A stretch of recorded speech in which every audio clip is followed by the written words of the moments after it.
How many discounts does USAA Auto Insurance offer? Too many to say here. Multi-vehicle discount, safe driver discount, new vehicle discount, storage discount, legacy. How many discounts will you stack up? Visit USAA.com/auto discounts. Restrictions apply. Brooks Running reminds us that we're all powered by something. Whether it's the me-time energy of a run after a day at the office, the electrifying energy of your first marathon, or the infectious energy of a group run with your friends. No matter what energy powers you, Brooks has gear specifically designed to unleash it. So lace up and let it out. Let's run there. Visit brooksrunning.com today to learn more.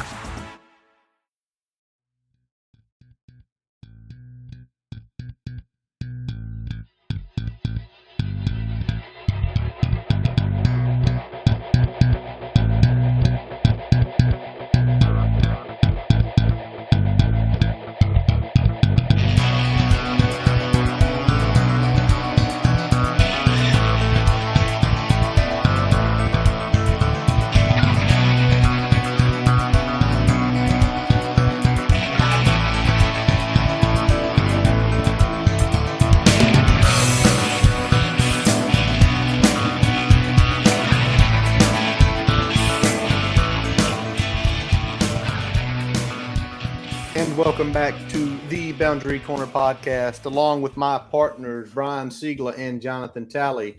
I am Curtis Wilson, and this episode is brought to you by Dr. Jeremy Counts at the Main Street Pharmacy in Blacksburg, your friendly neighborhood pharmacy, 301 South Main Street, Blacksburg, Virginia. And we are back with also one of the members of the family, Matej Sis, 247 Sports, joining us. Matej, how you doing, first of all, tonight? I'm doing great. This is we got day 2 of EA 25. Day 2. So I've been grinding out the dynasty, so doing well. But as always, just such a pleasure to be on here with you guys. I got to be up there with most recurring at this point. So something I'm my most proud title at this point.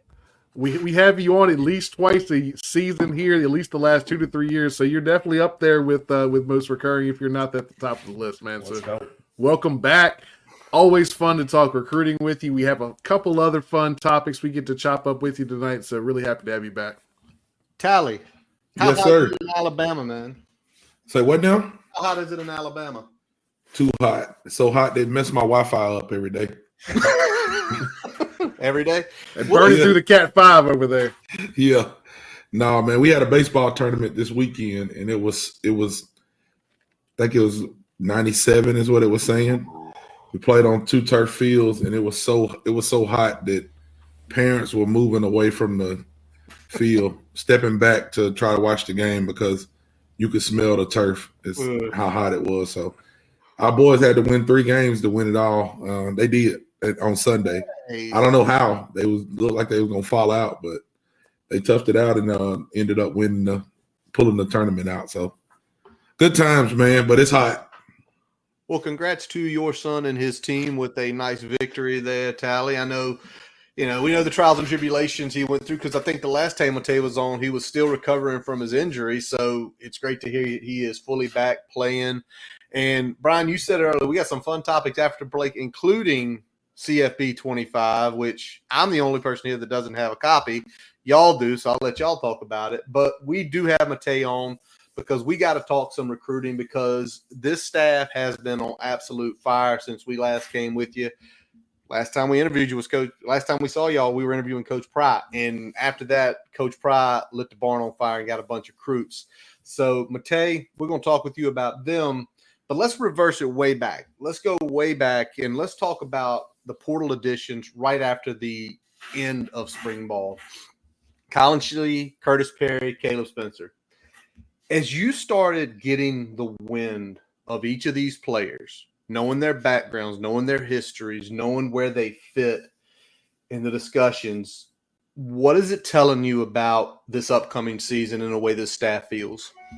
Yeah, I think, with these 3 guys in particular, they're kind of your luxury signings in the portal. When you look at what they were able to do with some of their other signings in the transfer portal to be able to plug those holes that they had, with these 3 guys, like you look at Colin Schlee and they feel really good about Pop Watson. Even last season, he was the number 2 quarterback for a large part of the season when Grant Wells was hurt. But, Schley was a guy with 1 year left. He just came from UCLA. He was at Kent State before then. He's 6'3", 225, as opposed to Watson, who's, I think, 5'11" and listed at 175.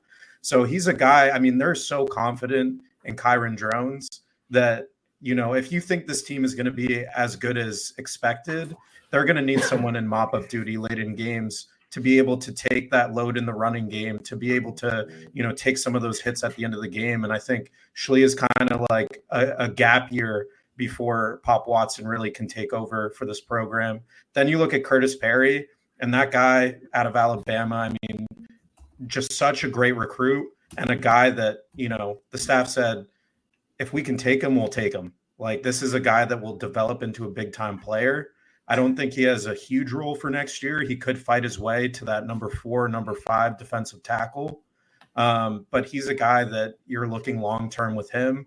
You feel pretty good about the direction of the defensive tackle room. I mean, we look at it a couple of years ago, it's pretty bare. So now you have some guys, you're kind of staggering, the years of what the guys have there. And then Caleb Spencer, I think he was the last add of the class. He's kind of a do-it-all guy, and I know that they have some familiarity. He's an LCA guy. He can really play at nickel. I think they're going to try to slot him in at safety. He's a guy that can play star. I mean, there's a lot of versatility there, but they were looking for someone like that can play multiple positions in the defensive back end. So, all in all, these are luxury signings, but, especially with Perry and Spencer, these are guys that I think will be starters, maybe 2025, 2026. Yeah. And I know when we had Coach Pry on last month, he was talking about Spencer in particular. And I think everybody had him kind of, thinking about safety, maybe nickel corner or something like that. And he's like, yeah, linebacker, like right out the gate. I was like, all right. So he's that type of versatile. I guess so. I was going to say, I'll tell you what, if you play 25 NCAA 25, they like Perry on there. He's on the field a lot. All right. Note taken. Before we flip over to the commits for the 25 class, we did sneak in there and get a 26 commit. And that's Peyton. Is it Falzone? Falzone. Yeah. The quarterback, Nazareth, Pennsylvania. 6'5", 200. Looks like a kid, maybe kind of a fast riser at this point, as far as rankings may be concerned. What do we know about this kid? I know it's still kind of early on in the 26 process here. Yeah, I mean, it's always an arms race to get a quarterback in your class. Like, you always want to get that guy, whether it's like a Keldon Ryan this year. I think he committed same time maybe last year. Mm-hmm. But, this is a guy that, he comes out of Penn State territory, definitely a lot of connections to the staff, obviously. He was really looking at Penn State and Virginia Tech. I think Penn State took another 4-star quarterback a couple days before he decided to commit. I know we were joking before we jumped on here about everyone taking vacation. Pry was actually on vacation when they took the commitment. But he's a guy that, he loved what he saw from, the offensive presentation from Tyler Bowen. He's a 6'5", 200-pound guy, and I think a lot of people are quick to assume that he's a pocket passer, but he's a guy that certainly has a bit of wiggle. I think he listed his 40 at 4.6. It's probably closer to like a 4.8, but he's a guy that, is able to really be in that read option game. He has kind of a shortened motion, but a lot of arm strength. I think recently that other site ranked him a 4-star. The site should remain nameless.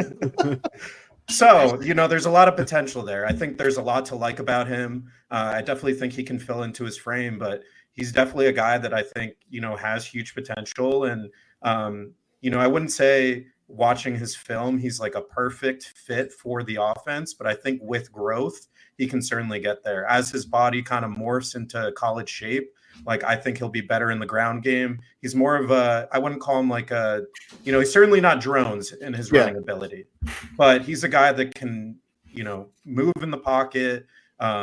Again, play that read option game. There's a lot of development to be done. Again, he's a 2026 guy, but really, really high ceiling with him. 100%. We still got two high school seasons before we'll see him join the Hokies in the future if he gets to signing day there. So it sounds like he's a guy that has a little bit of the skill set that we're looking for, but maybe not quite those like high end athletic attributes that you see out of Pop Watson or Kyron Drones. Absolutely. But definitely the size and the ability to get there. And I think that's, they really want, he's a guy that when you have that unquestioned ability, especially as a passer, like you take him and you see what you can do once he's on campus. And I think he's a great add to the class.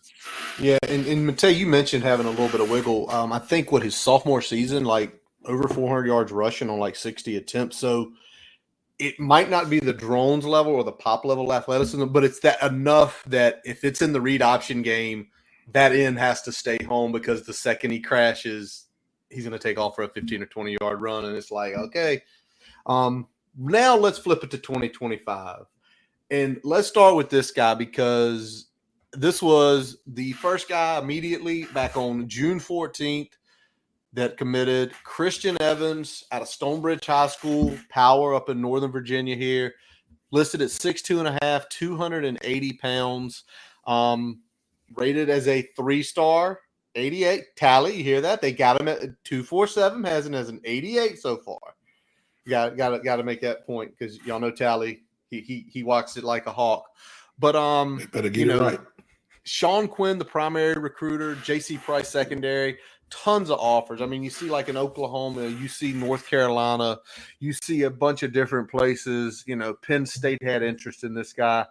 And most recently for the Under Armour camp, he was the DL MVP up at that camp up in Baltimore, which is a big camp. How did the commitment go, and what do you feel he's bringing to the table, Matej? Yeah, I mean, he's a great interior guy. Like, when you think about Virginia Tech recruiting, I know I kind of alluded to it with the defensive tackle group, but like, it's not often that you see these big time commitments in the trenches in the interior. Last year and now Christian Evans are maybe the exceptions to that. Like, really high motor guy, can really get up the field. As you mentioned, was the MVP of that camp. Oklahoma was squarely in the mix, but he really wanted to stay close to home. That was huge for him. Ultimately, it came down to, Virginia Tech, North Carolina, and UVA. And I love what he had to say on his commitment that, he wanted to play for the flagship program in state. Just really believed in the vision. I think he was heavily leaning towards Virginia Tech, and then it was the official visit. He was able to be there with a lot of other guys that are now in this class, and just being able to spend time with them, spend multiple hours with the coaching staff, really sold him at the end on the vision. Yeah, it's awesome to hear, and we talk about the reiteration of the flagship program. I'm glad that's starting to get hammered home again, and folks are starting to take recognition of that. So good to keep that branding out there for the program. Let's flip it over to the next guy here, and this one's kind of close to Curtis and I's heart a little bit. Because his dad played at our high school, won a state championship for our high school, so I've got a little bit of tie in there. But AJ Brand, quarterback out of South Carolina, Columbia, we get to go into Shane Beamer territory and snatch one out. Looks like South Carolina was the other team with the big push. They wanted him probably primarily at safety. We were good for him at quarterback. So, what can you tell us about AJ Brand? Yeah, this is one that once the wheels started to turn, they moved fast. Like, Virginia Tech has been on AJ Brand for a long time, but really, we heard, they wanted 2 quarterbacks this entire time. They had Keldon Ryan for over a year. There was a lot of smoke out of the Malik Washington camp, but then eventually, I think when Tyler Bowen's looking at it, he looks at AJ Brand. He has a bit of a quirky throwing motion, but he's just a perfect fit for what they want at quarterback in this system. And I think as time went on, as they got to know him better, as they got to see him a bit more, they realized this is the guy we want. to really bring into the program, work on those throwing mechanics once he gets to campus, but someone that they really believe in, and they went all in on him. And like you said, it was a big battle against South Carolina. That's his, home state. That's, there's a lot of trends in this class specifically more than any other year with battles against Shane Beamer and South Carolina. And, they really believed in him at quarterback. And I think that was enough to get him in the boat. Yeah. And I think the one thing I like about him, first of all, I will say this firsthand experience. One of my cousins played against AJ. They beat him last year. And this year their school, Irma beat them. But if you checked out, he was the state player of the year down there in 4A. In South Carolina, which is the second biggest division. So you're not dealing with a bunch of small schools. And you look at his numbers. He went 3,000 as a sophomore, or a junior, 3,000 yards, 45 touchdowns, 1,100 on the ground, 7. He was that team's offense. And that's crazy to see. I'll say this. I know y'all have even a recruiting profile on him. That man needs a bump.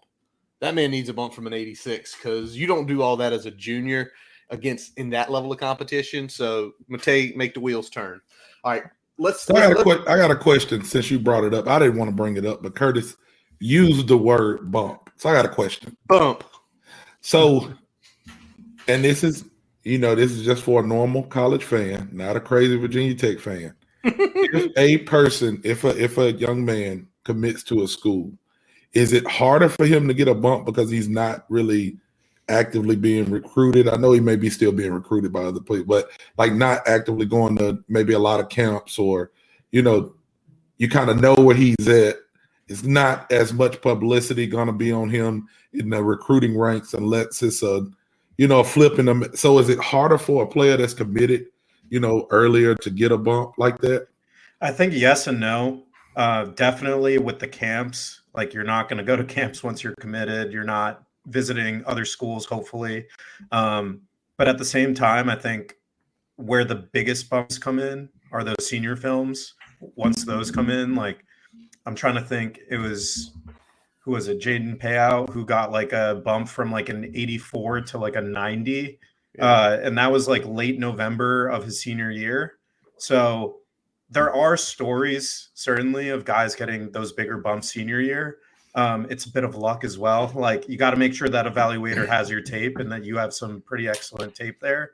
Right at that 88 number was what you said. That senior film came in December and it was like, whoa, this guy is a 4. Like a couple guys went to 4-star. A couple guys got the Gabe Williams thing was great because they bumped Gabe back up where he originally was before he committed. So, we get it, but we always watching y'all. We watching y'all. I know. But it's not you, Matej. We know it's not you, but it's everybody. It's him too. I always joke around that we have the UVA intern because once someone commits to Virginia Tech, normally you see that little, decrease in the rating.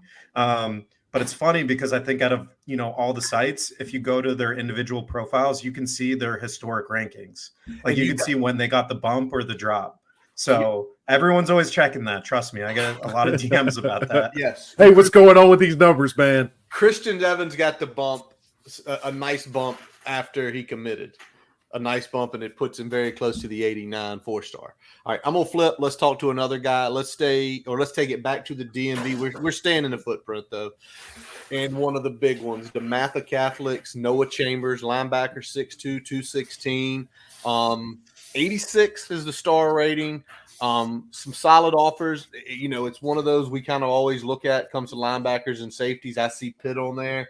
If a linebacker has a Pitt offer, he's probably a good fundamentally sound player and probably can do good things. But DeMatha, there's Elijah again. There's that connection. And even though Marv was his primary, Elijah's right on there with him. How big of a get is to keep that DeMatha train rolling? And what is it looking like? Or what's the story behind the Noah commitment?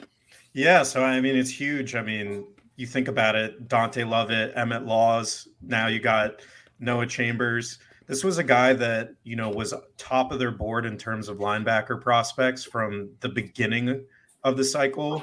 obviously, like Brett Clatterbaugh was, the top guy that everyone looks at because of his star rating. And that was one that they definitely wanted to get in early. I think Noah could have probably committed earlier, but he really took his time with this process. And Virginia Tech was the first offer for him. Like they were out there in the very beginning. They stuck with him the entire time. They were straight up and honest with him. And, I think where you look at Brett Clatterbaugh and like great prospect, I think Noah Chambers also has the opportunity to really blow up. Like I think he's just so athletic and he's a guy that can play multiple positions. Like I would not be surprised if, he's a guy that sees the field maybe even earlier than Clatterbaugh. So really, really good get. And especially with the context of they had two guys at linebacker that they desperately wanted, and they were able to land both of them. Pretty good because we need it. I mean, we've had so many times in the past where, you're thinking, man, if we had a linebacker in this position, this game would be a little bit different. So it's good to see them getting some talent in there. Speaking of talent, we're going to go to the next recruit. Green Run kid. Got to go, shout out to Brody Adams, man, for starting that wave. You know what I mean? Oh, yeah. Shout out to him and his family. Yes, for starting that wave. We've had this is the third kid from Green Run from this recruiting class. So crazy. But Zeke, I'm not even gonna try to pronounce the last name, but 6'6", 240. I think this kid just transferred there. Yep. So his first year at Green Run. Let me see, 247. Y'all got him at a 85. So that's okay. I ain't gonna get on you too bad about that. I need to see what he do. I'm gonna go with Matej and we're gonna watch some film and we're gonna see about, if we need to throw any bumps in there. But kid seems like he has a lot of potential, like I said, as far as a high ceiling guy. What are you thinking about him, Matej? Yeah, I mean, he's great. I think, a lot of the guys on the VTScoop team have, in our Slack, we're always talking about him and just how he might be the biggest hidden gem of this class. Like, he's definitely very raw. A third guy from Green Run, obviously didn't play there last year, but he's a guy that's going to come over from Ocean Lakes. They beat out West Virginia for him. I think it's great that he's going to be able to play against Thomas Wilder, who's a 2026 recruit on Green Run. Keep an eye out for him. 4-star guy, pretty much has offers from everybody. He's 6'6", 285. Ooh. So Zeke is going to go against him in practice every single day. Like these are two solidified D1 guys going at it. I think his senior development will be huge. And, again, he's a guy that you like 6'6", 240-pound defensive ends don't grow on trees. Like this is a guy that's going to absolutely transform his body at the collegiate level and, just humongous upside. So I think 85 is fair for him now based on what he's shown, but he's a guy that you just like, you got to get him in there and see what, once you coach him up, what he can become. Yeah. He's got the physicals. He's got, some of those intangibles. So it's all about what does that production look like on the field, and will that warrant a bump and kind of move him up in that class? Exactly. Let's go to somebody else that's kind of at that lower side of the class in terms of 247 Sports has him at an 86. Nathaniel Wright, Woodbridge, Virginia. Big guy already. Yeah, 6'5", 275. Looks like he's going to slot in at that interior offensive line. What have you seen from him? What's the feelings on his potential, especially on an O-line that needs probably a little bit of depth here? Yeah, absolutely. I know that with the O-line, there was a couple guys from this class. There, obviously, I think there were a couple top-end guys that Virginia Tech missed out on, and they would admit that as well. Whether, they just wanted to go to bigger programs or found a better place for them. But I think when you look at Nathaniel Wright, he's a guy that was able to go to a camp, earn an offer out of a camp. They really liked what they saw from him and really prioritized him after Carter Stallard. So big guy, interior guy, like, yes, he's an 86, but he's also the 4th highest rated offensive lineman out of Virginia.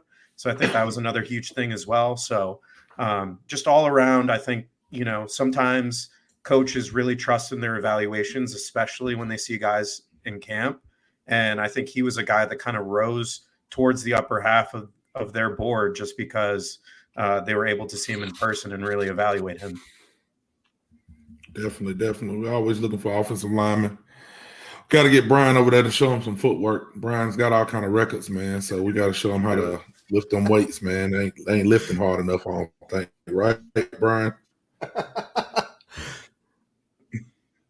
I think Brian froze up there. But yeah, I guess I don't like to. Yeah. I didn't know if it was me or him. Am I freezing? Am I good? You good now? I'm good now? You good now? You good now? So yeah, being very early in the class or being in the class in general, I don't like to say favorites, but I am going to say my favorite recruit right now is Jeff Overton. I think Dwight Vick may have been the first person that told me about Jeff Overton a little while ago, maybe a year and a half ago or something like that. But yeah, I mean, crazy athletic, man. If you go watch his film, anybody, if you haven't watched his film, please do. I'm not going to even talk rankings right now because I don't want to put Matej on the spot. I'm just going to let him talk, and then I may come back in and say something. But Matej, how you feeling about Jeff Overton? First off, I'll say this. I do have a bias with a lot of these recruits. I'm able to really see them, get to know them. And so a lot of them I want to give bumps, right? Like I do have that bias, but like objectively speaking, Jeff Overton should be a 4-star. Like there's no question about it. And he's a guy, again, like was a can't lose prospect out of this class, no matter what his ranking says. Gatorade Football Player of the Year, put up the absolute video game numbers. Like, I don't know, they're finding Tyler Mason, who's, has over 110 touchdowns in his career, but like Jeff Overton is doing it at an even higher level. He had 41 touchdowns last year, 13 yards per carry. Just like this guy has a bit of everything that you want out of the running back position. Just an absolute total package. And again, just a can't miss prospect. They went all out for him, rolled out the red carpet, and they got him. And, again, top of the board prospect. I'm so excited about his future at Virginia Tech. And when he says rolled out the red carpet, he means rolled out a white Rolls Royce. Somebody in the chat said, I don't know who Death on the Plate is. Thank you for watching, though. Think he asked his Drones dad on. Yes. Mr. Kevin Drones is usually on with us. That's family. He's usually watching with us. He's usually popping in and out. So, yes, sir. That is Mr. Drones right there. Shout out to Mr. Kevin. 100%. Meet us in Nashville, everybody. Yes, sir. Yes, Definitely sir. meeting y'all in Nashville. And you mentioned those video game numbers. Hayfield's in 6A. 6A is it's nothing but the biggest. It's nothing but the biggest. Throw that on here. I want to get Brian's opinion on that. Brian, your opinion on this before we jump to the next recruit. I think O-line can benefit from ballet. I mean, I think personally anybody can benefit from ballet because anything that you can do to improve your balance is going to improve your performance on the field. Yoga, a lot of that stuff. Like it sounds funny, but a lot of offensive linemen or anybody who has to, contort your body and do different things that they have to do. Being big guys, Pilates, yoga, a lot of people take part in that, even ballet sometimes. I mean, hip-hop it's not talked enough about, when you're blocking, having to maintain your balance while still moving somebody backwards, moving laterally, vertically at the same time. I mean, it's a lot of balance that takes place there. So anything that can improve that, go for it. 100%. So there you go, from a former offensive lineman himself and from Tally, collegiate football player as well, that stuff benefits. So I'm going to flip it, stay on the line. We went to the DMV, we got one. We went to South Carolina. Let's finally rip one out of North Carolina. Let's talk about Sherrod Henderson, the edge, out of Rocky Point, North Carolina. Hyde Trask. I don't know, Robbie, if you're out there listening, give us some background on Hyde Trask. 6'3", 210, and 86 A solid offer list for him. You see a team like Michigan State, Duke, especially Duke with Manny Diaz. We know he likes those fast edge rushers. But how did this commitment come together? Because a lot of these names, Matej, I'll be honest, I've seen Evans, I've seen Overton, Zeke was one. This one pops up and it's like, who's this and where did this come from? Again, it's, they really make this effort in June to get guys on campus for official visits, really to get them around other members in the class and really detail what their outlook would look like at Virginia Tech. I believe he had, a huge military background. So the core was a big thing there and just, what that means at Virginia Tech. But, even though 6'3", this is a guy with 6'10" wingspan, like can absolutely grow into his body. Like he's a guy that, again, like we talked about it with Zeke, they are finding these guys that just like don't grow on trees, like you got to find, once you find them, you got to trust in your ability to develop them. And I think he's another one that they just, once they saw in person, it's just like, yep, we need this guy immediately.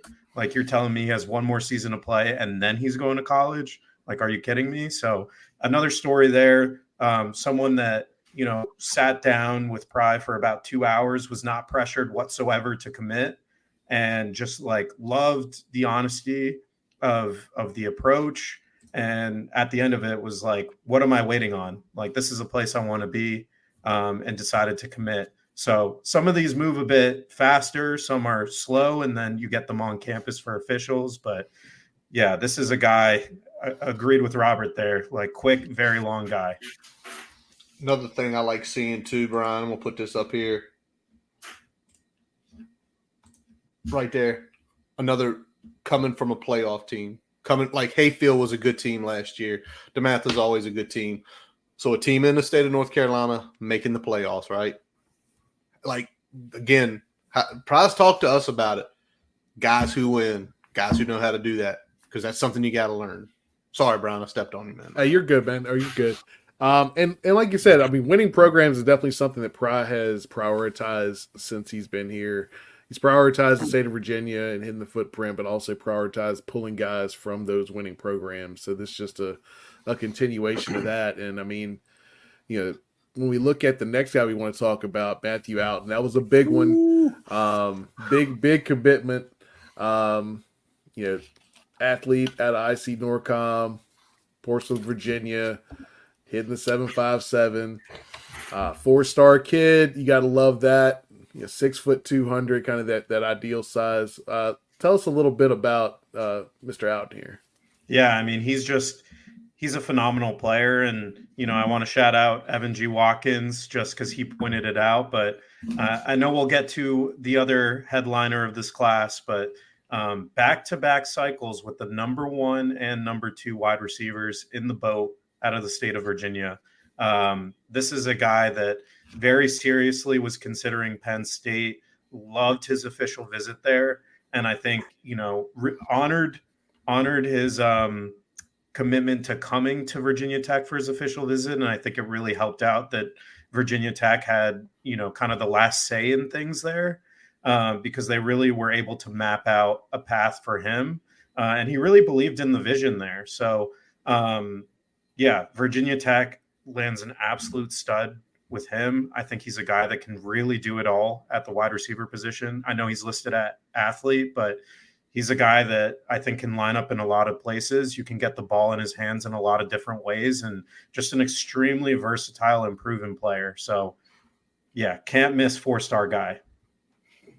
100%. Yeah, I was a little nervous about Alton for a while, just because, in my opinion, I know that Pry and crew were on him pretty early, but he kind of went quiet for a little bit and with Virginia Tech and blew up. So in the past, most of the time when that happens, you're like, so long. You know what I mean? But the closer and closer it got to commitment time, we're still in it. And then he commits to Virginia Tech. That's what you love to see.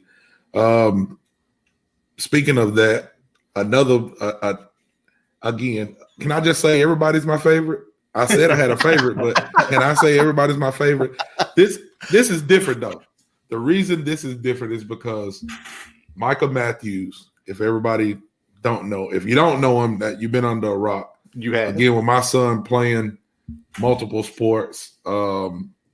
He is a player that I've told my son to take a look at because I'm gonna talk a little bit about his baseball skills. He's baseball has him listed a little bit different than football, but we'll go with football. 6'2", 205. Baseball has him listed at 6'3", 200. So right around there. We may add an inch or something somewhere, but he's he has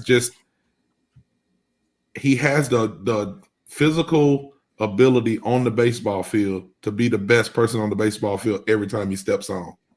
That Ronald Acuna type outfielder, a little bit of flash to his game.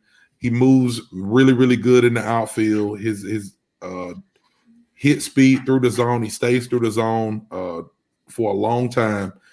Using, he's up the middle of the field when he hits. Like, I can go on and on about baseball because that's what we watch. But and then hey, when you go to go ahead. 54th rated player in the country right now. I was going to say, and then, they're a little bit different than what you are in football because you're looking at stars.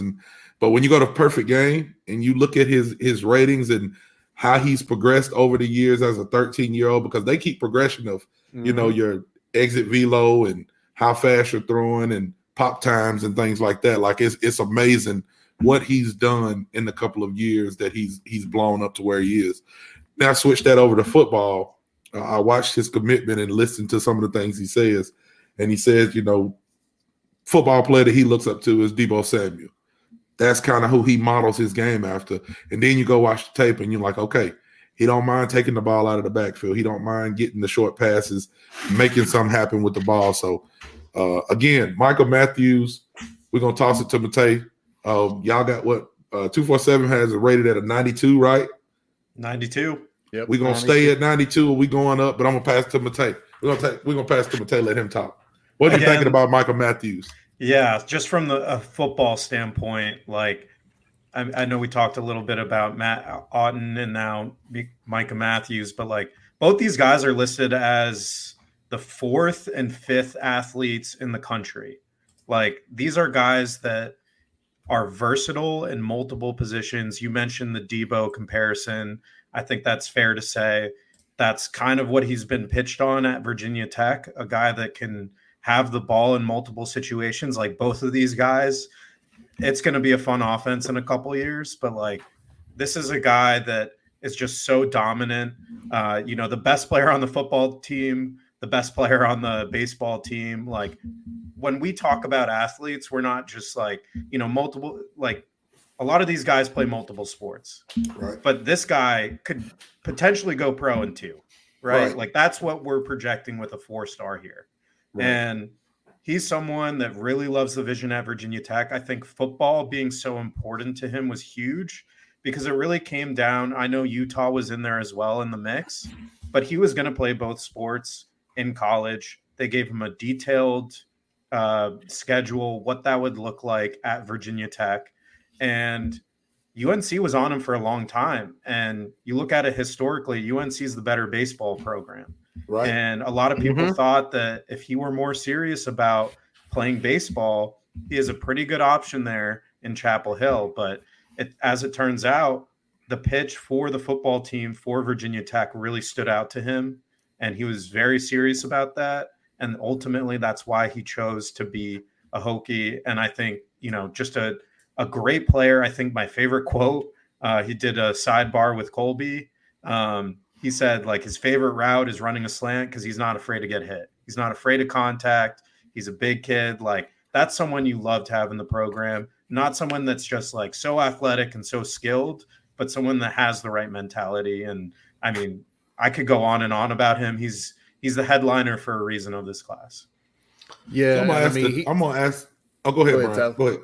I was just going to say he really brings the it seems like maturity as well. Like, seems like a really mature kid. And you got to be when you're playing multiple sports at a high level. It's hard to avoid, having some of that maturity, some of that those leadership aspects that you're looking for in the program as well. Well, also that maturity too, because Tally, you made a point. Going to perfect game since you're 13 or 14, you better be on your P's and Q's because every scout is watching you and how you act and what you're doing. So if you ain't on your P's and Q's there, you're gonna fall off that thing and be like, ain't gonna worry about him. Go ahead, Tally. No, I was just gonna say, and then watching him, I was trying my best to find like somebody who does what he can do on the current roster. And the only person who I would think would be close is probably Jay Lane, right? Like Chad. Okay. Matej, is that it? Like who do we use kind of in the area that we would use him right now? Yeah, I mean, I think you would have to look back, and I know it's a completely different offense, but like a Trey Turner type, like you just want to get him the ball however you can. I think that's kind of what he's going to be, just in a better scheme and, a bigger version. So just a really great all-around athlete. Like he can do it all. Yeah, right. And the other thing, y'all, if y'all didn't notice, I'm going to tell you mentioned how they were on athletes, the athletic ranking, 5th and 6th top players in Virginia. So a couple months ago, people were getting very, very, very worried. Oh, my God, we don't have a top 10 player. Clatterburg went down to 11. We don't have it. What are we going to do? Clemson is – and lo and behold, everybody be patient. Everybody be patient. Matej's clearly telling you that this staff knows what they're doing. And I think 4 weeks ago, I think a lot of people had Matthews penciled in at UNC and Alton penciled in at Penn State. So easily. No idea. So getting those commits is huge from that perception standpoint, getting back in Virginia standpoint, but also kind of calming some of those potential is 25 going to look be as good as 24 and all this other stuff. And now it looks like, we're rounding out to about the same level as that class that we were really excited about last year. So, and we still got a couple other guys in that top 10 in play too. So, yeah. And I just got to say, again, I know I mentioned back-to-back years with the number 1 and number 2 wide receivers from Virginia, but we're talking about Brody Adams, Chance Wiggins. Now we got Auden and Matthews. Think about that for a second. When has Virginia Tech's wide receiver room looked like that? Just from 4 names alone. 17 years ago. A long time ago. So it's going to be a treat for whoever the quarterback's going to be, whether it's Pop or whoever else. That is a great wide receiver room to work with. Oh yeah, right, definitely. And since we talked 25, let's flip over a little bit and kind of bring 24 back into it as well, because we had we took 16 and 24. It's currently sitting at 15 total recruits for 25. Are we thinking this class is going to be in that 18 to 21 range, or are we going to kind of stick back into that kind of 16 to 18 range with the size of the class and leave more room for potential portal grabs? Yeah, I certainly think that as of right now, they feel really good about this class. I think there was a definitive push to get these guys in before all the vacations took place. There's a reason all these guys are in the class right now. They were, the must-haves. It's going to be the formula for every year. They're going to look at 16 to 20 guys. They're going to look for 5 guys, maybe more, that they can take out of the transfer portal. You just never know with attrition these days. But, it's about finding these guys to build up the base and then layering on top of that with transfer portal guys. So, I think they did a great job this year so far. I think my favorite quality about the class, you have 15 guys, 11 of them are from Virginia. So really sticking to what they said about the blueprint, about getting these guys back from the state of Virginia. And, these players are sprinkled across Virginia. They're bringing guys in at multiple positions from multiple schools all across the Commonwealth. They really lived up to what they were saying. So that's definitely what the blueprint is. If you replicate this class a couple times over, a majority of your roster is going to be top in-state kids. And then, you're going to have your drones, you're going to have your Jay Lanes, your Feltons, Ollie Jennings, all those kinds of guys. So you'll find transfer portal ads every year, but this is really the base that they're going with. Definitely. We got to get some offensive linemen. I mean, I think they're doing all right, but next year, offensive linemen, please go get some. Speaking of, offensive linemen and still on recruiting with Matej Sis, I need everybody to be quiet and listen, because when the man speaks, he usually is doing pretty good. Now, 2 years ago, I wouldn't have said this. I would have said he didn't know what he's talking about. But once he started coming on here and he starts spitting that knowledge, man, it's been coming to fruition. So my question to you is top 3 uncommitted targets. Who are they? Wow, a lot of pressure on this one now. Ratchet it up. We'll see. Hopefully, out of these 3, maybe 2 out of 3 would be successful. The first guy is Messiah Delhomme, Warwick High School guy, Michael Vick, shout out. He's a guy that, he's being recruited by a lot of top teams, including Ohio State. I would say they are the biggest factor in this recruitment other than Virginia Tech. But he's a safety guy. I think he's number 4 in Virginia, 4-star guy. He's one that, again, when you look at this cycle, you say can't miss guy, position of need, like they want to bring him in. I feel really good about where Virginia Tech stands with him. I know, the conversation has been, Ohio State has 3 safeties. They have 2 cornerbacks, like they're pretty filled up. They would take him. Like if Virginia Tech is able to land him, it's because they were able to beat out Ohio State. So we'll see. I feel pretty good about their chances right now. I'd say it's pretty 50-50. He's a guy I don't think will commit until maybe late in August, but someone that definitely is being prioritized right now. Another guy is Kendall Daniels, another safety guy, South Carolina, Virginia Tech battle.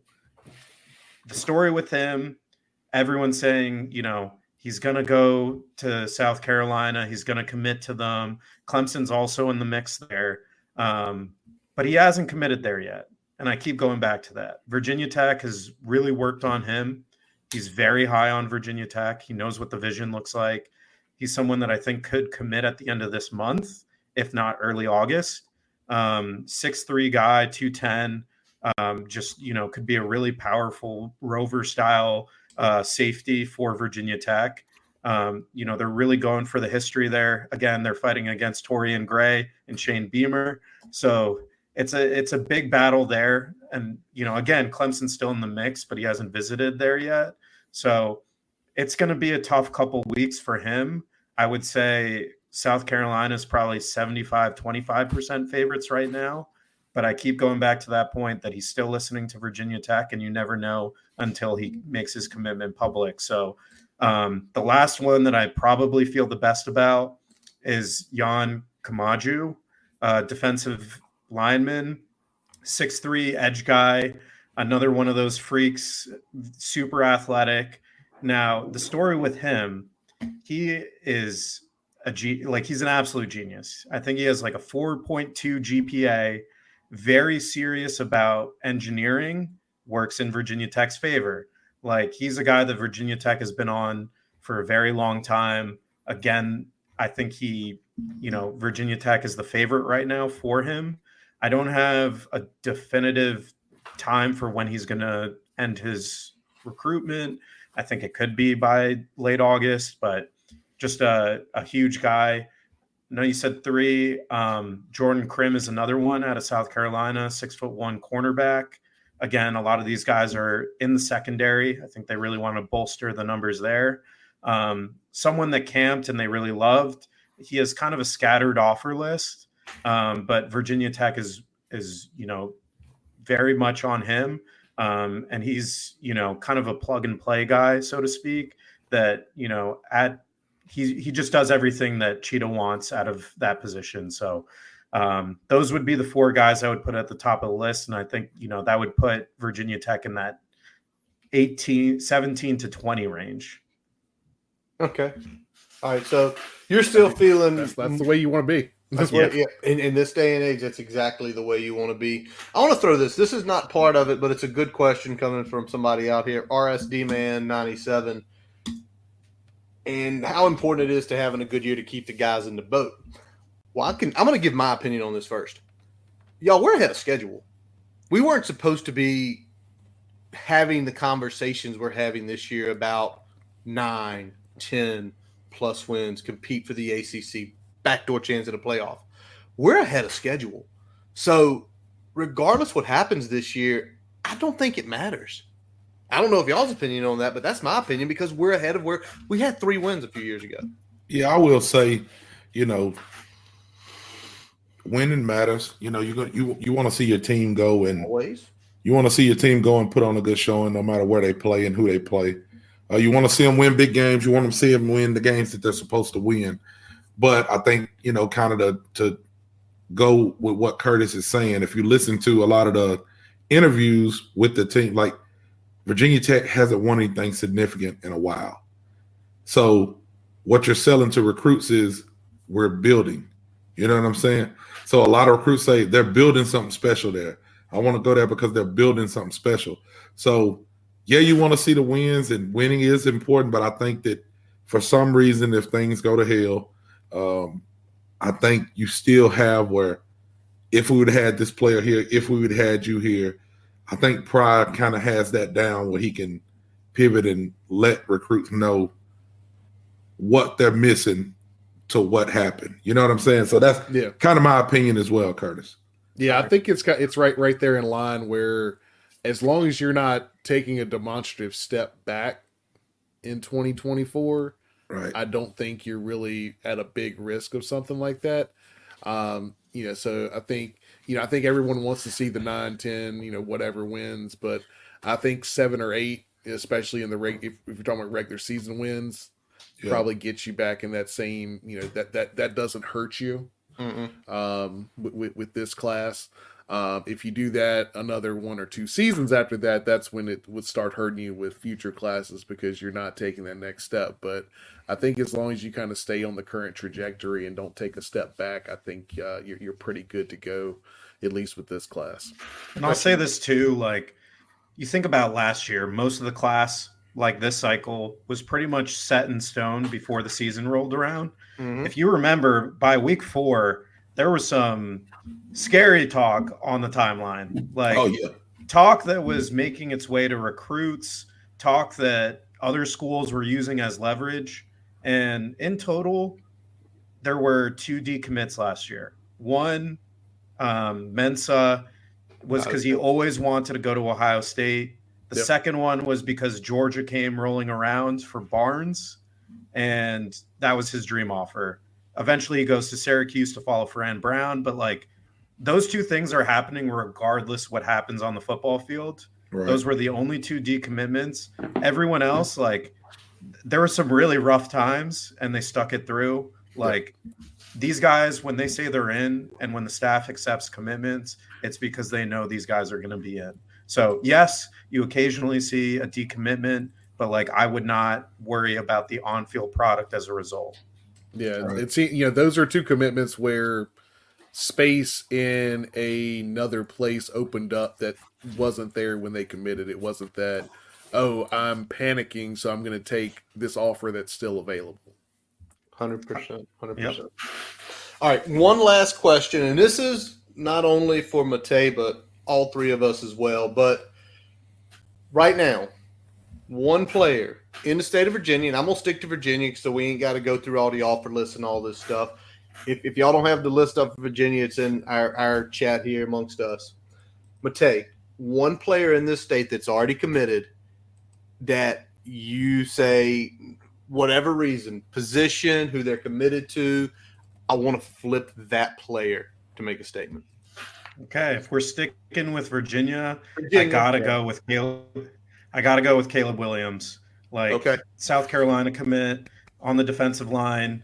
He's someone that, even though he's been committed to South Carolina, and I still think he's pretty firm in all of that, like he's someone that is probably top guy that before the season, you're like, Virginia Tech needs to land him. Just a really dominant force on the defensive line. And I think a huge position of need, defensive tackle. Absolutely, that would be one that I think any Virginia Tech fan and all the coaches would welcome a flip for. Brian? Matej stole my thunder there, and that's okay because he's the guest today. But yeah, it's definitely Caleb Williams. And it's not even close. And for many of the reasons that Matej just said there, it'd be nice to thumb our nose a little bit down at Shane Beamer because of all the trash that they were talking up until recently. So that would feel good. Getting somebody else in Virginia in the footprint really good frame, really good ability. He's already shown it. I mean, it's really a no-lose situation if we could flip somebody like that. Tally, did you get the list up, man? Oh yeah, I mean, it ain't. You don't even have to look at it. I mean, them two took it, but just because of where he's committed and who he is and what he does. But I'll go a little different. I'll say I like Deloach. I followed him a little bit. I know he committed to Cincinnati. I would still like for him to be a Hokie. And then another one that's not committed yet, but I think he's been leaning toward South Carolina is Jalen Gilchrist, big offensive lineman. Would love to see us, get in that recruitment. But again, you never know till you know. So that's right. That's the two I'll throw out. All right. What about you, Curtis? Well, I was going to go Caleb Williams. Exactly what y'all said. Also, RVA kid. And then these two guys jump all over it over here, Brian and Matej. So I'm gonna shift gears. I'm gonna stay in the RVA because give me a flip on Shamari Earls. If you toe down and take somebody away from Georgia, first of all, if that happens, it's gonna be double digit next to W by the end of the season. If they go flip somebody like that. Because I think that's one of those more of the statements you talk about, we're building a home. Now, if you come in here and get them early, we're going to have a season, and we're going to take them back. Give me Shamari Earls down at Thomas Dale in Chester. So that's who we want. I'd love to see, before we get into our commercial break, from Main Street Pharmacy. If you're out there, take a look at the top 20 players in Virginia, see where they're committed.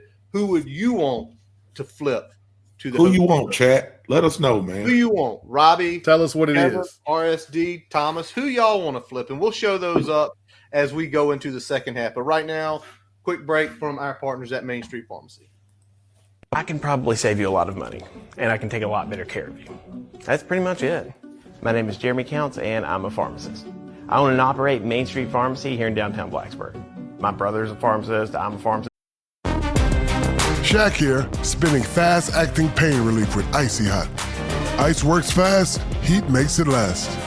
Icy Hot, you're so back. Vitamin Water Zero Sugar has great taste, zero BS, and obviously zero sugar. For those with zero room in their calendar. Zero patience for slow walkers. Those who get 0 hours of sleep on a Saturday night. Have zero filter, zero given, and zero interest in grabbing a plain, boring water. Grab a delicious Vitamin Water Zero Sugar today.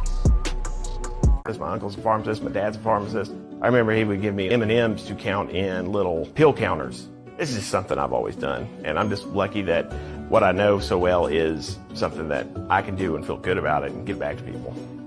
Pharmacies are your frontline defense. Pharmacy's job is to make sure you're getting optimal care for the lowest price possible. Also, we take the pressure off of emergency rooms. I'll tell people immediately when they need to go to the doctor, or I'll tell them if they just need a cream over the counter. If there's something that isn't commercially available, if it's something that's not available in a certain strength or a certain form or anything like that, we'll make it. Tailor-made medications. Some of those options save people a lot of money. What motivates me? I get to take care of people and live in Blacksburg. That's all I need. And there is Dr. Jeremy Counts and Main Street Pharmacy, our sponsors. I'm going to give him a shout out if y'all have not checked it out yet. Jeremy has started his own little podcast called Blacksburg on the Rocks with former ESPN host Paul Van Wagner. Check that out. I've caught pieces of it. Y'all, Jeremy's so entertaining. He just, honest to God, is. He makes me laugh all the time. Also, late happy birthday. I was over last week for Jeremy. Happy birthday to you. All right, boys. Thanks for hanging out with us a little bit more, Matej. Finally. And I'm Brian. Were you able to rip them? Yeah, Tally's happy about this. Look at him clapping it up there. Hey, we're getting it here. Hang on. I'm He's trying getting to get it it added to the screen here. So last Thursday, because of a gamer who has significantly early access to NCAA 25, which probably made all three of y'all jealous. Like, Why is this guy getting the access? The uniforms or the brand new uniforms for the Hokies were released. I got to give shout out to the social media. The social media with VT football played it all very well, made it tongue in cheek. And then the reveal the next day, Brian's trying to pull it up. I know mostly everybody has seen it. I know we have it, but give me y'all's thoughts. I don't care who goes first. Is it what you expected, what you loved, what you wish they didn't do? Tally, you're on mute, just so you know. What y'all think? I'll let Tally go ahead. Oh, so I'm first?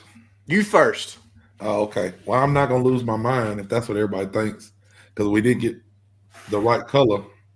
But I will say, I think that orange is still coming. My opinion on the uniforms is they did a great job. When Pry came on, he was very honest about how he felt about uniforms and what they look like. So, in my opinion, I knew what they expect. I mean, of course, and then being a Virginia Tech fan, we kind of knew what we were moving toward, what looked good, what we wanted. But to see them executed and put out like amongst different fan bases, it's been well represented, man. People are really, really happy with Virginia Tech's uniforms. Like, I've had a lot of people, are looking at a lot of people say, they think that Nike got this right. And it's mainly because everybody's looked so cookie cutter this year. You got so many teams that have the same template. It was good to see something retro and just a clean look. So I think they got it right, man. I just need them to give me a alternate orange uniform. Can we do that, please, Virginia Tech? I don't care what game. I don't care if we don't even wear it. Just give us one to let us buy it. I think we have that game on the schedule, Orange Effect or something, so maybe we'll see it then. But I 100% agree. I think it's funny. I think earlier today I saw the UVA, and I don't want to poke too many shots at them, but like take them. They deserve it for this one. Every single comment was like, "Did anything change?" Like, it looks exactly the same. And I think when you look at Virginia Tech, like, yes, it is a lot different, but it's also very simple. Like, it's a callback to history, and then you add in some modern touches. Yep. It looks clean. Like, it's everything this program has been preaching. And to Tally's point, I think what makes the uniforms even better is, like, it feels like this offseason with everything combined, the expectations, like the positive momentum in all aspects of the team, the recruiting, now the jerseys. It's like for the first time in a long time, I've been covering this team for a long, long time. It feels like they are. That's a big one right down there. That's a big one right there. I didn't say it. You didn't say it. Let me say something right quick before you finish too, Matej. Go ahead. I want to say this because Kevin hit me up. Am I good? Can y'all hear me? Yeah, we can hear you. We got you. Okay. So Kevin hit me up on Twitter, and he's like, they got my son looking like a linebacker. Now, I don't know if y'all noticed, like, when that first came out, that's our quarterback in the maroon jersey. Uh-huh. Like, that don't look like a quarterback. It was funny to see, like the arms. That is a dude, gloves. and that's a big dude, man.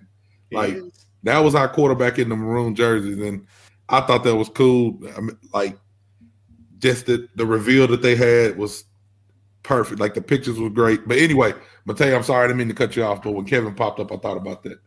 Yeah, and Dorian in the white. But the last thing I was just going to say, just with everything combined, the expectations, the recruiting, the jerseys, it feels like for the first time in a very long time since I've been covering this team, Virginia Tech is finally cool again. Like, nationally, they're cool again. And that makes the jerseys feel that much better. Brian? Yeah, Matej just said it. I think the relevancy of a lot of Virginia Tech, we made a name for ourselves for what we did on the field, but the late 99s and most of the 2000s, we were also known for having some damn cool jerseys while we were out there doing it. And I think we had gotten away from some of that, and I think going back to this classic callback, some modern touches, Something that is uniquely Virginia Tech, Mm-hmm.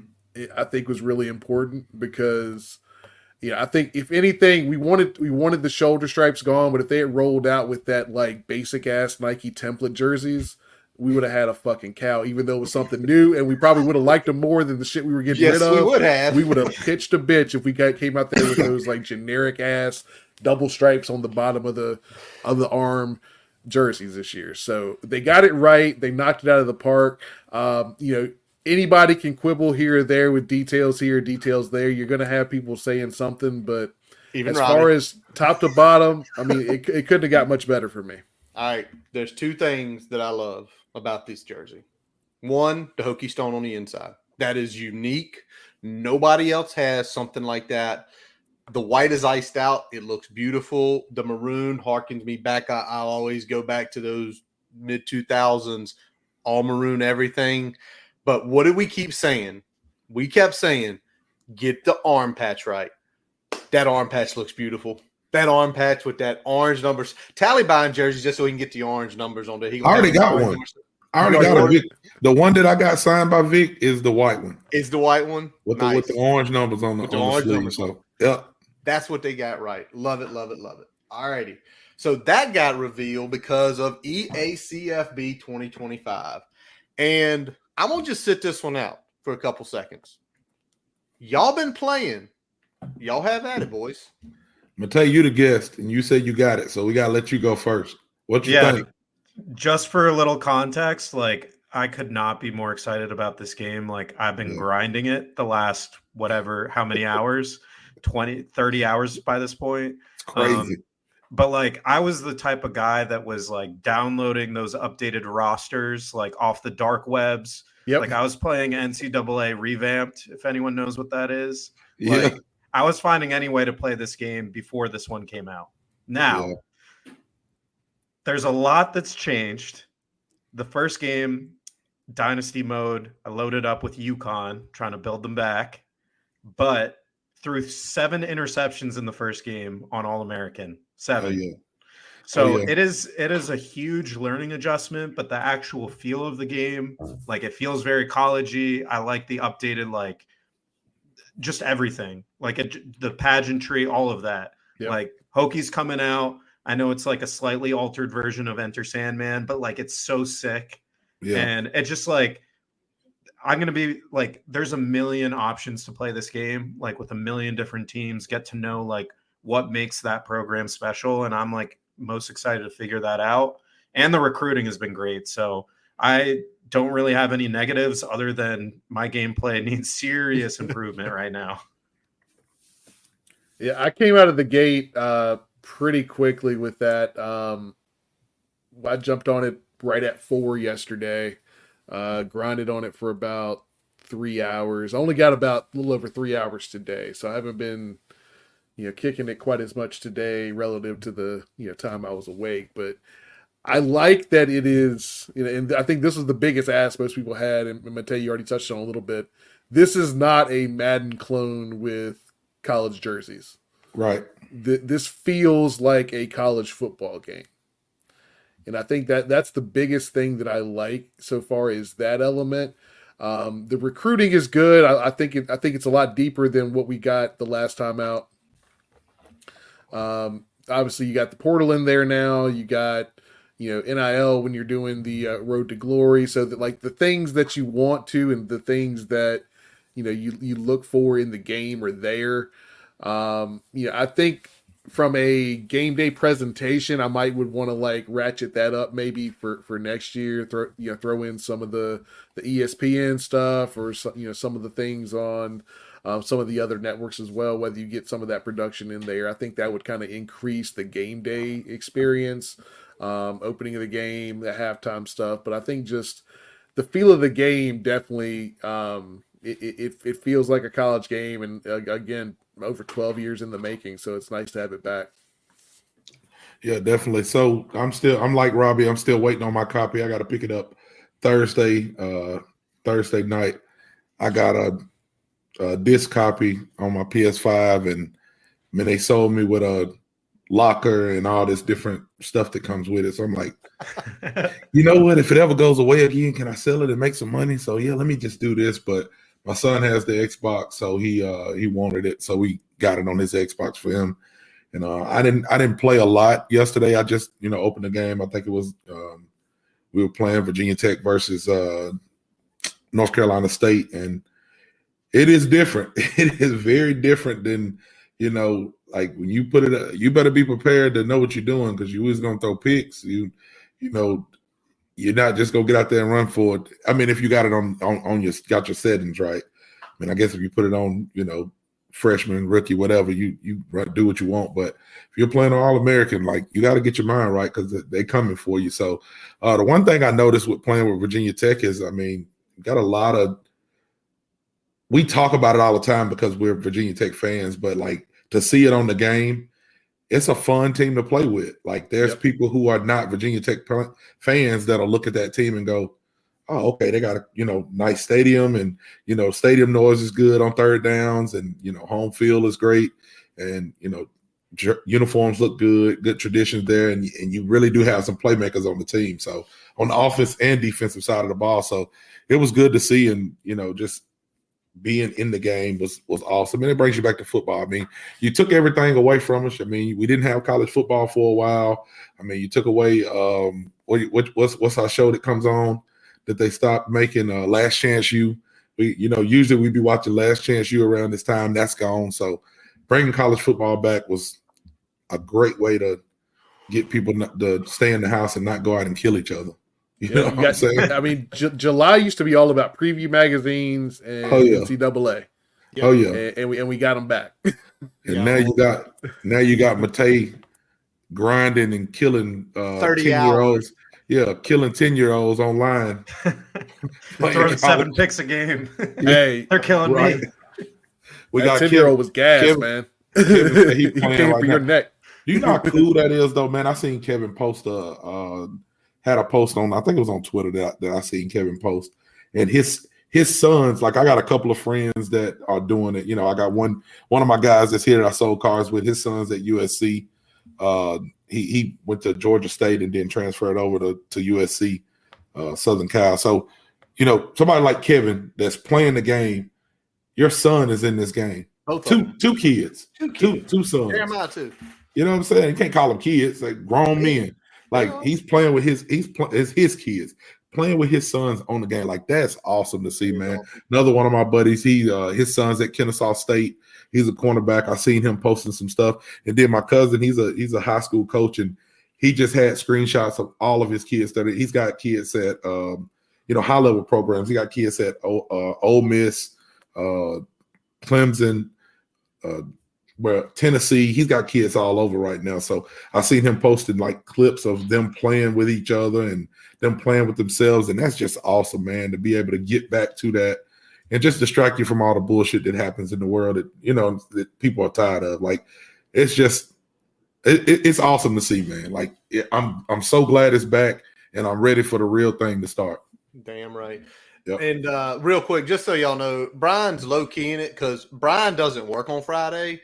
So I got a feeling Brian's gonna pull. I'm putting in a lot of hours on Friday. I've been like, I got to get up to your house. Giving a few hours here, a few hours there. Friday's gonna be at least that whole morning's gonna be a marathon probably before we can get some other stuff in the afternoon.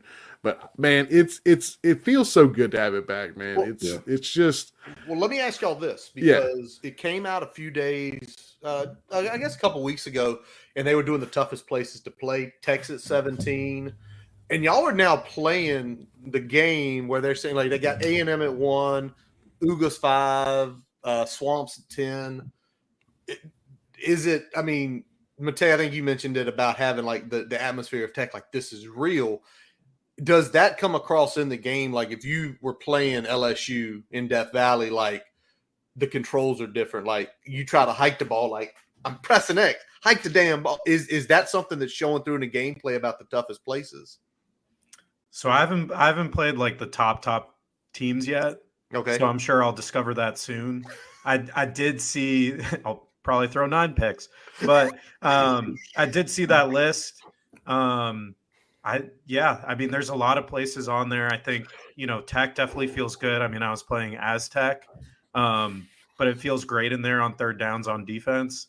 Mhm. And it definitely feels that way. Like I'm excited to go to like the shoe and see what that's all about. But again, like I was kind of saying earlier, there's like so much to explore. Like I don't think I'll get sick of this game, which is a good thing. So definitely excited for those primetime matchups. What about y'all, Brian? Tally just playing like the fields of some of those bigger stadiums that are the higher ranked? Yeah, I mean, just a personal commentary. I feel like 17 is a little too low, but I think top 12, top 10 maybe, but 17, I'm not gonna hate it. You can definitely feel the difference when you're playing in a loud stadium. Okay. I've played probably, I guess, a dozen games at this point. A couple big road games. Vanderbilt felt like you really weren't impacted. Unless there was like a tight moment or something like that, it wasn't going to get loud at all. When it did get loud, it didn't really show much of a distraction. Whereas you flip over, you play somewhere else. You play like I'm trying to remember the one that I played West Virginia. Okay. It got pretty loud there. You could tell the difference, comparing that atmosphere against an atmosphere like down at Vanderbilt. It was a significant difference as far as that day-to-day impact. I'm looking forward to checking out some of the other stadiums. I've pretty much only played, other than like that one-off game against West Virginia, I've only played one other. I've only played the games on our 2024 schedule at this point. Okay. So, you kind of know what that looks like, and there's not a ton of marquee matchups, especially ones away from Lane Stadium this year. So, How about you, Tally? Did you and your son mess around and play at some crazy stadiums? No, man, I'm sure he was grinding on it all night. Like I said, I only played for about one half, and it was just, I just wanted to kind of see what the Hokies had and what they were doing. And the one thing I took from, so I haven't been able to get into the stadiums and things like that, besides playing at Lane. And it was getting loud on third down, and I was Virginia Tech, so it was helpful to me. But I'll tell you what, I wasn't doing very good running the ball, but number 33 was not going down with one hit. I promise you that. Like he was getting me 3 or 4 yards when I was running into people. So Tootin is pretty tough on them. So it was I was like, dang, this looks like him for real. So it was pretty awesome. All right, so now we got y'all having the experience and saying in the game, if you go to one of the louder stadiums, it's tough. Y'all saw the list. First of all, one stadium. Matej, you've been to some of them. We've all been to some of them. What's like that place isn't that loud. That place isn't intimidating. That place isn't tough. And if you need to pass, you can pass, because I got mine already. I don't know if I need to pass. Maybe it was just because of the outcome of the game, but maybe Florida State. Okay. It was very loud in the beginning, and it was a phenomenal time. As the game went on, very much quieted out. That's because they scored 3 points.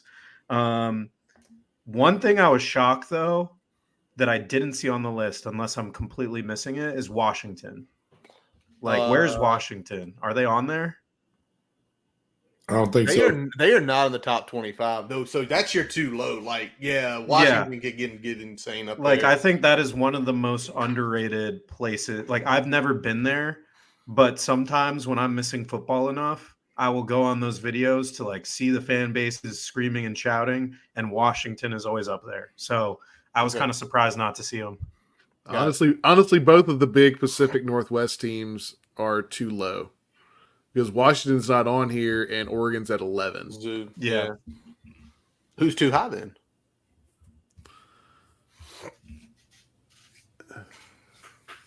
I think you go right back to FSU. I don't think it really gets loud at Bama. They just have a pretty high capacity, but oh no, it's loud. You got a whole bunch of drunk rednecks. They loud. There's a whole bunch of them. But I don't know. I've never paid attention enough to The reason I say that, like Alabama, like being at Tuscaloosa compared to being at Auburn is significantly louder. Okay. Yeah. Like, Alabama's louder smaller. than Auburn's smaller. But like South Carolina, I don't know. Like, is South Carolina loud? Like, they're on the list, and I don't hear people talking about, man, the game that. But again, I don't pay a lot of attention to them. But I just seen them on there. and was like, is South Carolina loud? For a stadium that's older, they have a good stadium, but I don't necessarily know if they're like super loud like that. Especially compared to the other SEC teams that are kind of on this list. Like, they're right there, with Auburn in this list. I mean, Tennessee could be a little bit higher. Tennessee could be higher. I agree with Oregon could be higher. They got a lot of people at Tennessee, man. You me tell you who's too high? There's two that's too high. One is Oklahoma. I have never heard anybody being scared to go play in Norman at Memorial. And this other one is the Horseshoe. Because if y'all go back to 2014, watching it on my television set, we were the loudest people in the stadium that night. You heard more Hokie fans cheering than Ohio State fans that night. So I like what you said the other week, Tyler, when me and you chatted. It's tough to play because they got the best players. That's why it's tough to play at those places. Right. My too low, first of all, I don't give a damn. A&M does not need to be number one. LSU is number one. Yeah, LSU is number I agree. LSU should be number one. I want to tell you something else too, man. Like, Mississippi State, like, they haven't had the best program. But as far as being on this list with some of these other SEC schools, like, you do not want to be anywhere near them cowbells when it's going on. And I promise you, man, your ears will be ringing. It is miserable. Like, it's miserable to be there if you opposing team. You know what I'm saying? Like, it's loud there. Like, and again, just looking at the list, like, I was like, is Michigan State loud? You know what I mean? Like, I don't watch enough games there to know, but I don't hear, like, I know Michigan. I've heard enough games and seen enough games what Michigan is doing, like videos and things like that. But Michigan State, I don't know. So yeah, it doesn't seem like that. The other one, Brian, and this is my other too low. Oregon should be higher. Washington is an atrocity. They're not on here in a team like Boise's on here. Like, Boise's not loud. It's a blue field. Like, let's be real here.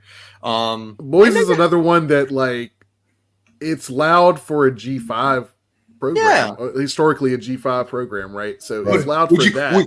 Would you rather go to Boise in the blue field, or would you rather go to the Sound and go to Washington and play a game? Yeah, no. I'm going to go to Boise. Exactly. Oh, man. I could literally talk about this for hours. But Arkansas may be a little high. I don't have enough frame of reference, but, like, I've never heard, damn, I really don't want to go play Arkansas this week. Right. Like, that's not some shit that you hear. Like, they're loud. Yeah, but they're not any. I wouldn't say they're any louder than your average SEC school. Yeah. So they kind of because the thing that throws me off is, like, people say, they just don't win enough to be loud. Like, we ain't been winning, but we always have been loud. Always loud. Like, that stadium's always rocking. You know what I'm saying? At least for a little while, maybe to halftime at least. You know what I'm saying? But some of these places I just don't see or don't watch them enough or see enough, like, of them being loud. Like, there's no videos of them to support what the list was, I guess. Yeah, I mean, nobody, like I said, nobody talks about Arkansas being a tough place to go. Like, they just don't. They might be tough if they're having a good year, but, like, nobody says, upset city this week. I do not want to go to Fayetteville just because it's at Fayetteville. Yeah, they say I don't want to go to Fayetteville. They ain't even talking about it. Ain't nothing fucking there. All righty. Well, hopefully when this thing gets redone next year, we are back in the rightful spot in the top 10. Because that's, Brian, my opinion, what you said. You ever seen a 3-7 team just get sellout after sellout, and it's loud and you can't hear yourself think? That's what happened. Hey, Pate was talking about it when he was talking about the Hokies. Yeah. Like, they were selling out when they didn't have anything to sell. Exactly. All right, last piece, and I love it that it fell like this because of the building, or the name of this episode is called Building a Legacy. And if y'all didn't see it, go back and look. Back at the end of last month, Bill Connolly basically wrote an article of the top most 30 influential college football teams of all time.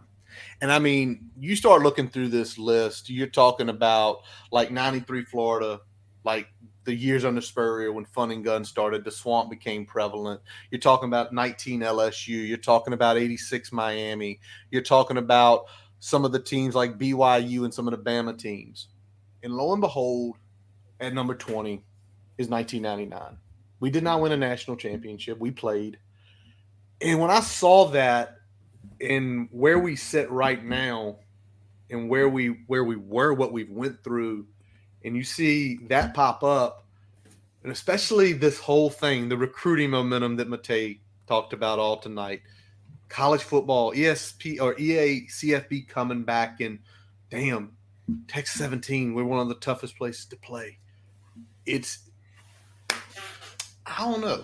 It just keeps me, I don't know. I feel like I'm going to do something dumb in a month here, y'all. Don't drink a fifth of Evan Williams. Will not do that. I will not do that. But somebody else did that. Somebody else did it. But Matej, who did that? Who the hell did that? Matej, but nobody with a brain would do that.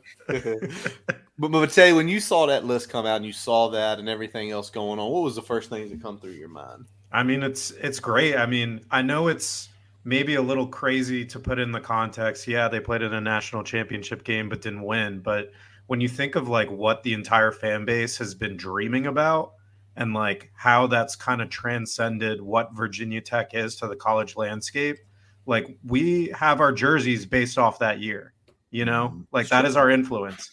We're constantly talking about what Michael Vick did. And I think it's true. Like in a lot of ways, like Virginia Tech, when they are at their best, they are a part of the pinnacle of college football. Like they are what makes the game so special. And so it is extremely influential. I think 20 is great. Correct me if I'm wrong. That's a top 30 list. It's a top 30 list. A lot of great teams not included on there. It's tough to pick all those schools, but I think certainly a good shout for what has transcended an entire fan base. Yeah, definitely. Yeah. It's I'll go ahead, Brian. I didn't mean to cut you off. No, you're good. You're good. I was just gonna say, when you look at that team and what that meant for the program and how that program was already on that upward trajectory and that just kind of pushed it over. You're talking about the enrollment bumps. You're talking about the recruiting bumps that happened on the heel of that.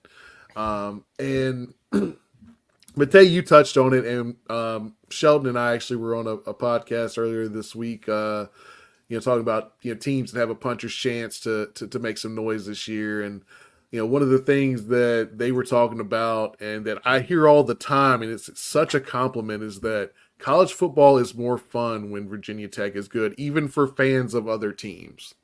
Mm-hmm. And I think that means a lot as a Hokies fan, because obviously we're in the shit. Like we live it, we breathe it, we're here all the time. It's nice knowing that others see the value in the things that we appreciate, the things that we have always loved about this program.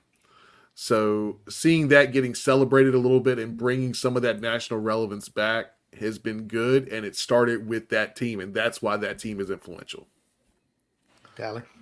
Yeah, definitely. It's like whenever you're making a list, like a most influential list, like I think a lot of basketball fans, whenever you talk about it, like you always go to who you bias. Like, oh, I'm a Kobe fan, I'm a LeBron fan, or I'm a Jordan fan. We're just talking about who's the most influential, right? So if you remove this team or you remove that player out of the history of the game, does the history of the game change? Absolutely. So absolutely, that's what you look at with that team. If you remove that team out of the history of college football, does college football change? It does, because you had a player on there. I mean, you had a lot of great players on that team, but you had a player on there that really transcended what quarterback position is. You know what I'm saying? Like he did 3-star, the starting ranking system, go to Virginia Tech, hometown school, drafted first, and then he went on to be who he is, Michael Vick. You know what I'm saying? And then now you see all of like the quarterbacks after him. Not saying there was never, a mobile quarterback before him, so old heads don't come after me. But I'm just saying the way that he played the game, a lot of people hadn't seen it that way. And even before that, you talk about like what Beamer was doing. Again, I hate to keep on bringing Kevin in it, but we've talked to Kevin plenty of times. And when he takes his son on a recruiting visit and he looks at the quarterback wall, I mean, it does make a difference when you are a African-American quarterback and you look up on the wall at Virginia Tech and you see 4 African-American quarterbacks that have been there, that's their greats. It's not a lot of schools that have that pedigree.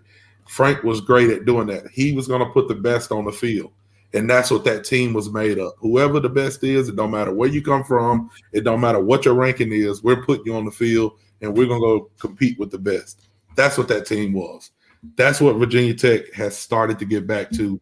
Brent Pry's done a great job to come in and say, we got to get back to those roots. And he's like the perfect husband. You know what I'm saying? Like, you keep waiting on him to mess up. You're like, I know this motherfucker lying somewhere. You know what I'm saying? Like, everything that he says is like right.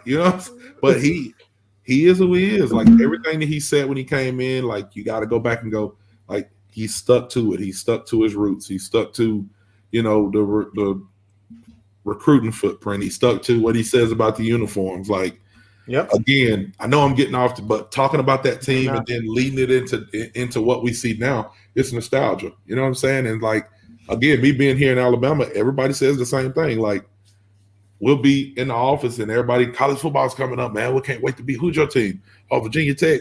Oh, I ain't worried about that. Like, I'm happy about that. I don't care. We want y'all to be good, because most people here are SEC fans. They don't care if we good. We ain't bothering them. You know what I mean? So they want to see us good. And it like, you turn on the TV on a Thursday night and you see Virginia Tech, you're gonna see a good game. So, yep.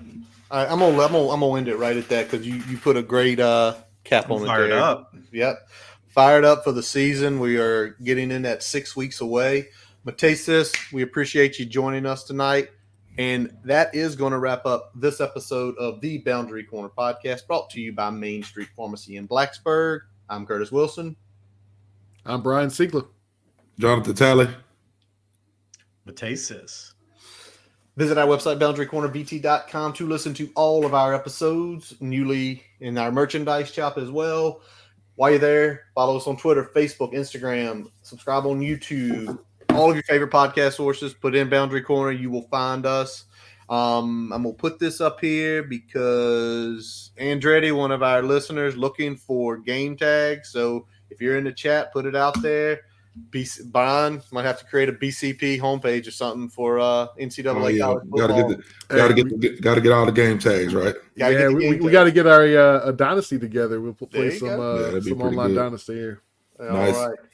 All right, as always, we let our buddy Jason Long play us in, play us out. Check him out, jasonlongmusic.com. Link to all his music on Apple, Spotify, his YouTube and Facebook pages. And this Friday night, July 19th, he will be down at Blind House Beer Company, 534 Salem Avenue Southwest in Roanoke. Going to be playing a set, drinking some beer. Go out and say hello to our buddy Jason. We thank you all for listening, wherever you may be listening tonight. And as always, let's go. Hokies.